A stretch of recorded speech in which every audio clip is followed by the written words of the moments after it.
प्रिय बंधुओं, अक्षर भगवान पूज्य स्वामी महाराज इष्टोपदेश ग्रंथ में कहते हैं कि हमें लग रहा है कि हमारा सिर्फ समय व्यतीत हो रहा है, कि घड़ी सिर्फ चल रही है। अकेले घड़ी नहीं चल रही है, साथ में हम भी चल रहे हैं। जैसे जैसे घड़ी घूम रही है वैसे वैसे हमारी आयु भी अपनी गति को प्रदान यानी कि चल रही है, आगे बढ़ रही है। जैसे जैसे हमारी आयु व्यतीत होती है हमें लगता है कि बहुत सारा धन दौलत आ रही है, लेकिन जैसे जैसे धन दौलत बढ़ती है वैसे वैसे हमारी आयु कम होती चली जाती है। और जैसे जैसे हमारी आयु व्यतीत होती चली जा रही है हम ये नहीं समझ पा रहे हैं कि जा क्या रहा है। हमें ये तो समझ में आ रहा है कि जब हम बच्चे थे तो हमारे पास 1 रुपया हुआ करता था, और जैसे जैसे वह आयु व्यतीत होती चली गई, हम बड़े होते चले गए, हमारे पास पैसों के ढेर लगने स्टार्ट हो गए, पैसों के ढेर हो गए। अब आचार्य भगवान कह रहे हैं कि ये समझने का प्रयास करो कि तुम्हारी जो बुद्धि है, तुम्हारी जो मति है, वह कहाँ जा रही है। हम सारी जिंदगी वह श्री यानी कि धन और श्रीमती यानी कि स्त्री, कि हम सारी जिंदगी श्री और श्रीमती के पीछे दौड़ते रहते हैं, जबकि हमारी बुद्धि अगर दौड़नी चाहिए थी तो सिद्धि श्री की ओर दौड़नी चाहिए थी। सिद्धि श्री यानी अपनी आत्म के कल्याण के लिए नहीं देख पाते हम, वो कहाँ दौड़ते? श्री और श्रीमती जी। विनोद जी कहाँ पर? या तो श्री दिखेगी या फिर श्रीमती जी। अब आप ये बतलाओ, अब लोग सोच रहे होंगे कि पैसे को इतनी तवज्जो क्यों दी जा रही प्रवीण जी, कि पैसों को इतनी तवज्जो क्यों दी जा रही है कि आचार्य महाराज 3-4 दिन से सिर्फ पैसे पैसे की बात कर रहे। बिल्कुल सही बात है। हमें सबसे ज़्यादा अगर भ्रमित किया है, हमारी बुद्धि सबसे ज़्यादा भ्रमित हुई है तो मात्र श्री और श्रीमती के कारण। अगर हमारी जिंदगी में से ये 2 चैप्टर बंद हो जाएं तो फिर हमें ना श्री दिखेगी ना श्रीमती दिखेगी, हमें सिर्फ और सिद्ध आत्म प्रिय सिद्धि श्री ही दिखाई देगी। हमने सब देखा लेकिन इस आत्मा को नहीं देख पाए।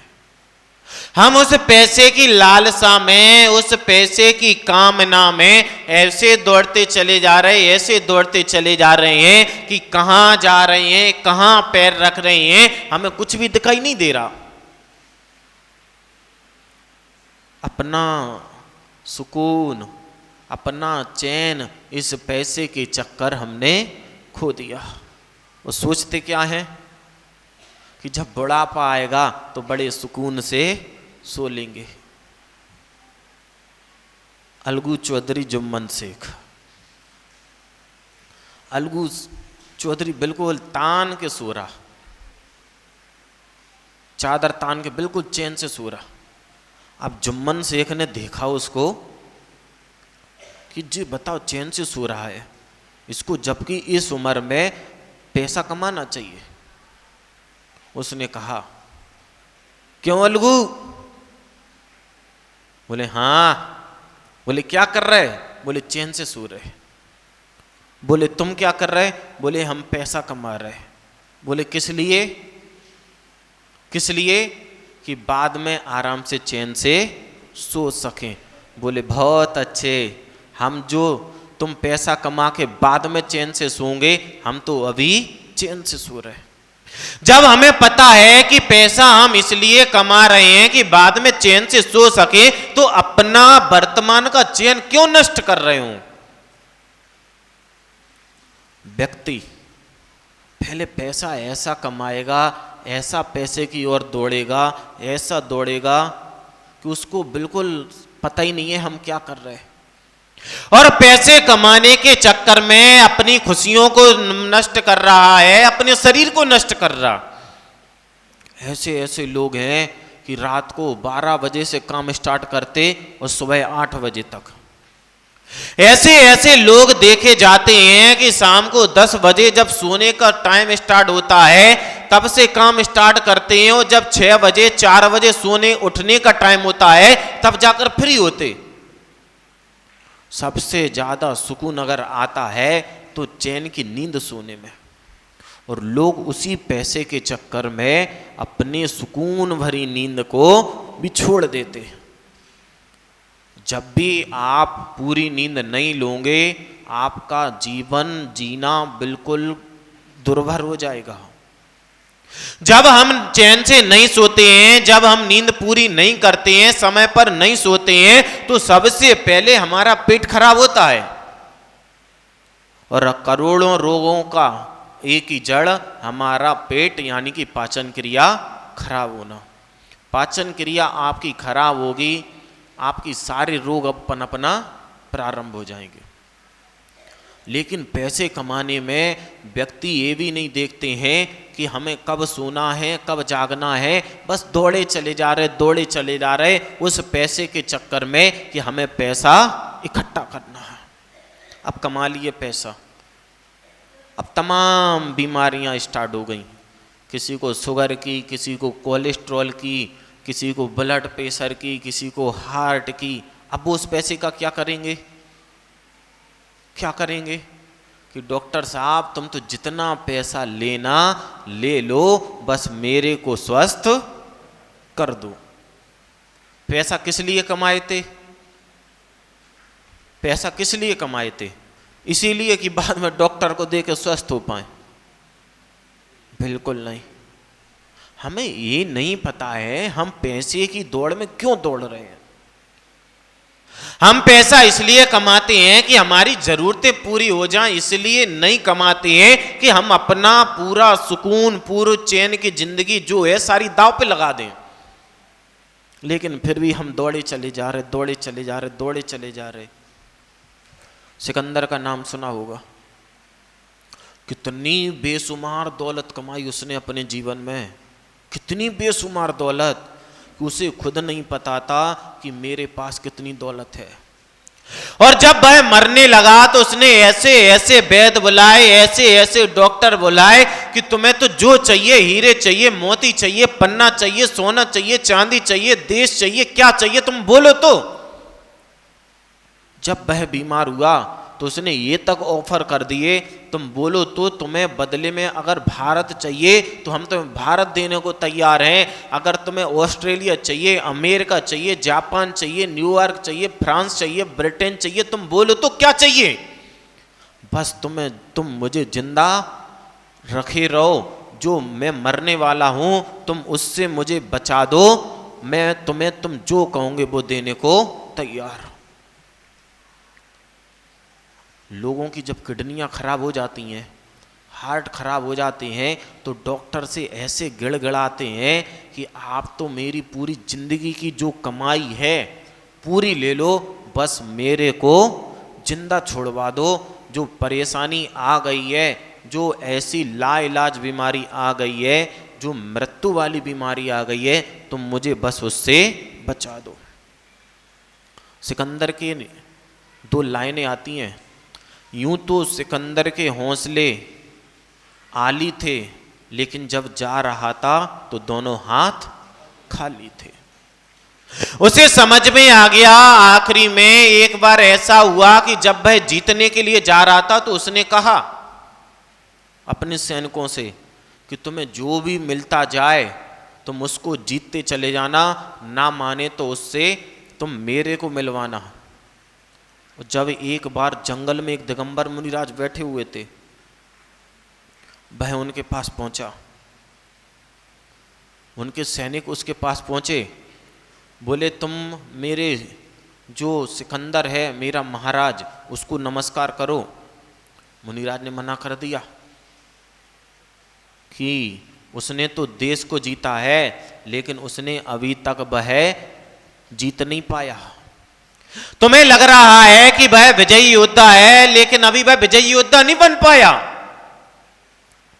सैनिकों के दिमाग खराब हो गए कि ऐसा एक नंगा भूखा जिसके पास तन पे कुछ नहीं, खाने को रोटी नहीं, और ऐसी बड़ी बड़ी बातें कर रहा।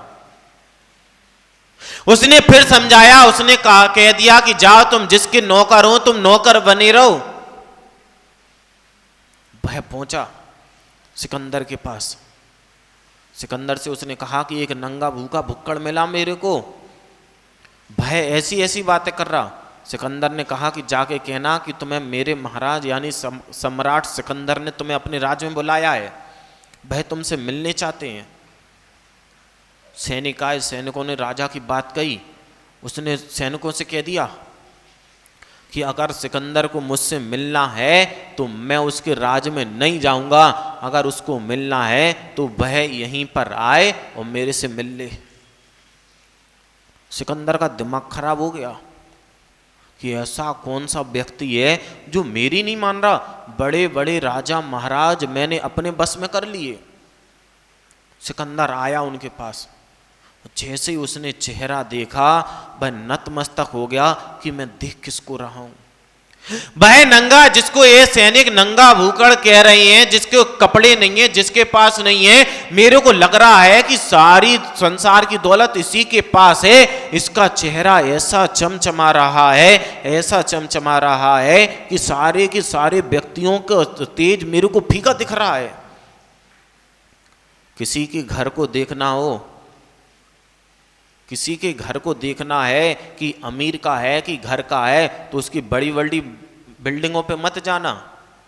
सोना चांदी जो पहना है उस पे नहीं जाना। जिस घर का व्यक्ति आपको हंसता मिल जाए, जिस घर के बच्चे आपको हंसते खिलखिलाते मिल जाएं, समझ लेना कि ये घर अमीरों का है। वह दौलत भी क्या दौलत कि जो आप अपने लोगों को दुखी किए हुए हैं, वह ऐसा धन क्या काम का कि आप खुद सुखी नहीं हो, लेकिन फिर भी पैसे की दौड़ में दौड़ते चले जा रहे। सिकंदर ने पूछा कि आप कैसे कहते हो कि मैं विजयी योद्धा नहीं हूं? आप कैसे कह रहे हो कि मैं विजयी योद्धा नहीं हूं? मेरा जो राज था बिल्कुल छोटा था, आज सबसे बड़े राज का अधिपति कोई है तो मैं हूं सम्राट सिकंदर। मुनिराज ने जैसे ही सुना वह हंसने लगे। बोले, तू और सम्राट, तू और विजयी, अपने आप को बहुत बड़ा विजयी योद्धा मानते हो? बोले, हां।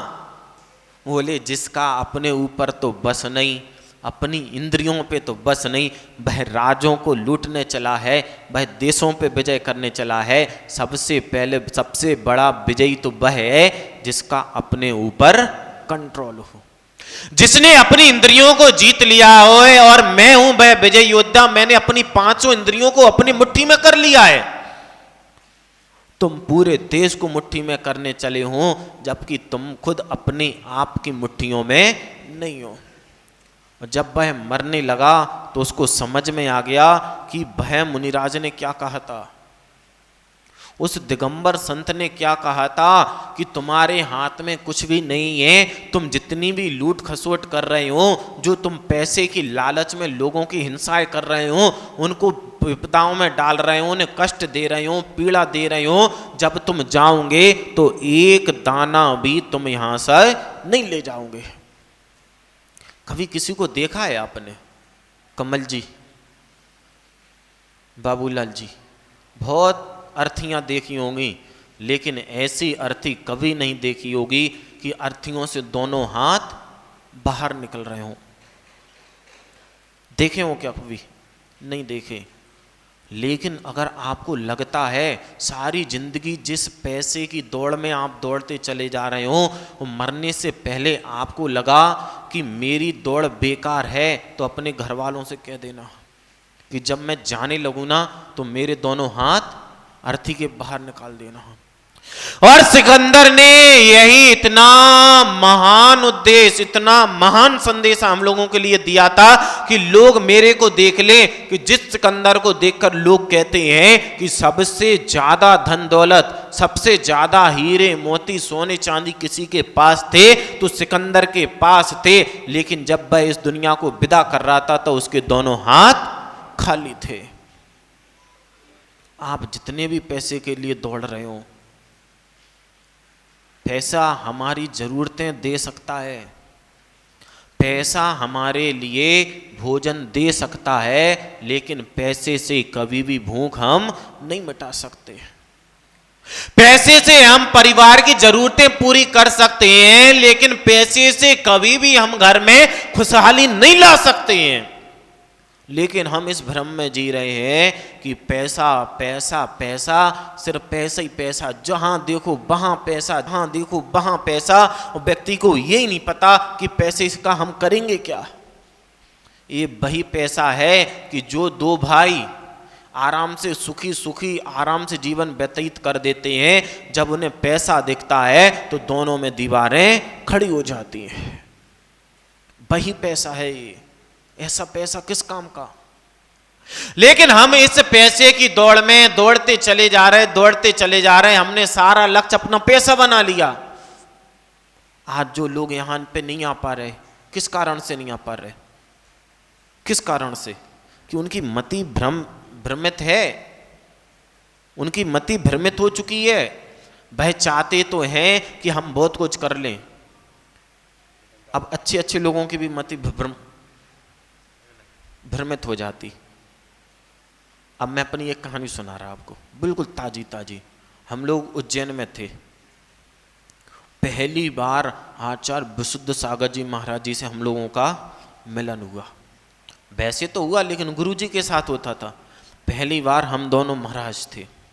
अब मैं सोच रहा था कि इतने बड़े आचार्य जिनको पट्टाचार्य बना दिया गया, हम बेचारे दो साधु बिल्कुल नए नए संग से निकले, कैसे मिलेंगे। लेकिन जैसे ही उनसे मिले, उन्होंने लिया, हम दोनों को अपने दिल से लगा लिया। मेरे को इतना अच्छा लगा, हम बता नहीं सकते। अभी तक तो मति बहुत अच्छी चल रही थी, लेकिन जैसे स्टेज पे पहुँचे तो साथ में और महाराज जी माता जी भी मिले थे। सबके प्रवचन हो गए। अब माता जियों के प्रवचन हो गए, मैंने कहा चलो अब मेरा नंबर आएगा कि जो जैसा अनुभव एहसास हुआ है, कम से कम दो शब्द बोलने को तो मिलेंगे। लेकिन नहीं मिले। मेरी मति थोड़ी डिस्टर्ब हुई।